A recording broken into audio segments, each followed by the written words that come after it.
খালি খাপ পুরান খবরের কাগজ আর টিস্যু পেপার দিয়ে কি বানামু কনসিন দেখি। এরপরের ভিডিও ওকে যে এই জিনিসগুলো দিয়ে এত দামি আর এত সুন্দর একটা জিনিস বানাইলাম হেডুই আপনি করে হাতে আজকে শেয়ার করবো। এর নিকে প্রথমেই একটা বিস্কুটের খালি খাপ নিয়ে 4 মোড়া কাইটা নিলাম। কেউ করে কাটছি ভিডিও দেখলেই বুঝবেন, যদি না বোঝেন কেউ করে কাটছি তাহলে এবার করে হাত দিয়ে একটু করে গাও দিবেন, দেখবেন খুলে যাইব। এর বাদে যে মধ্যে বিস্কুট বের করছি হেমরা যে খোলা আছে হেখানে আটা দিয়ে আটকায় দিলাম। মেলাডি টুকরা টুকরা কার্টন ছিল, হেখান থেকে আমি এই টুকরাগুনা কেটে নিছি। এই টুকরাগুনা কার্টন থেকে 3 সাইজের করে কেটে নিছি। বিস্কুটের খাপের এহেনকার মাপ দিয়া তার থেকে আল্লাহ বড় করে 8 পিস কাটছি, আর এহেনকার সমান করে কাটছি 4 পিস। তার থেকে 1-2 ছোট করে আরো 4 পিস কাটছি। এখন বেহেরছে ছোট সাইডও আটা দিয়ে একসাথে আটকায় নিমু। এর বাদে তার চেয়ে বড় মানে মধ্যেকার সাইডও আটা দিয়ে আটকায় নিমু। আর বেহের বড় যে আটটো কাটছি সেখান থেকে আমি চারডো করে 2 জায়গায় আটকায় নিমু। এখন বেহের বড় দুটো বিস্কুটের খাপের 2 মোড়া আমি আটা দিয়ে আটকায় দিমু। এর বাদে 1 মোড়া বড় কার্টনের উপর মাঝারি, তার উপরে আবার ছোট কার্টনের টুকরাটো আটকায় দিমু। এই যে এখন দেখতি এবার দেখা যাইতেছে। এর বাদে পুরান খবরের কাগজ থেকে 1-2 কাগজ নিয়ে লম্বা একটা রোল বানায় নিছি। এখন ছোট একটা কইটা দিয়ে পেপার রোলডো চাপ দিয়ে সেটকা করে নিতেছি। এর বাদে এই ছোট কইটাডোর হাতেই পেঁচাইয়া একটা গোল রিং এর মতো বানায় নিতেছি। ভালো করে দেখলি বুঝবেন কি বগেরে করতেছি। পেঁচা নয় গেলি একবারে লাস্টে আটা দিয়ে আটকায় দিমু যাতে খুলে না যায়। এর বাদে এই রিংডো কার্টনের উপরে আটা দিয়ে আটকায় দিমু। একটা ছোট বাটির মধ্যে নিলাম 1-2 পানি, আর এর মধ্যে নিলাম হলো 1-2 আটা। এই দুটো জিনিস একসাথে কাঁটা চামচ দিয়ে গুলা নিলাম, ভালো করে কল মিশান নাকবো।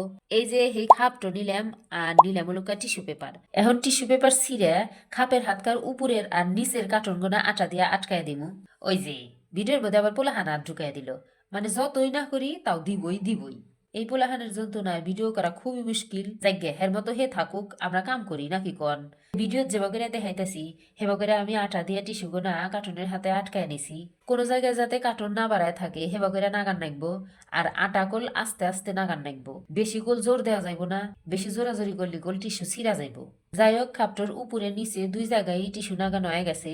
এখন পেপার দিয়ে বানায় নেওয়া কয়েকটা ছোট স্টিক নিলাম।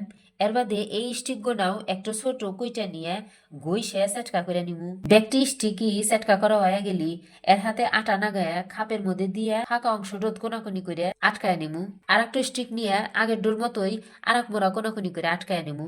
এবার করে আমি 3 মোড়াই আটকায় নিমু, খালি 1 মোড়া বাহির রাখমু যাতে এর মধ্যে দিয়ে ক্যান্ডেল দেওয়া যায় হ্যান্ডিংয়ে। এখন এই জিনিসটাও কালা কালার দিয়ে রং করে নিমু। আমি আসলে খুবই কনফিউজড ছিলাম যে কোন কালার করমু। আমার সাদা, কালা আর সোনালি এই 3টো কালারই করবার মন চাইছিল। শেষ পর্যন্ত কালা কালারই জয়যুক্ত হয়েছে, তার নাকি আমি কালা কালারই করছি। আচ্ছা আপনারা কনছেন সোনালি অথবা সাদা কালার করলেই ভালো দেখা গেল নি, নাকি কালা কালারই ভালো হয়েছে? এই যে রং করার পর আমার ক্যান্ডেল হোল্ডারের ফাইনাল লুক।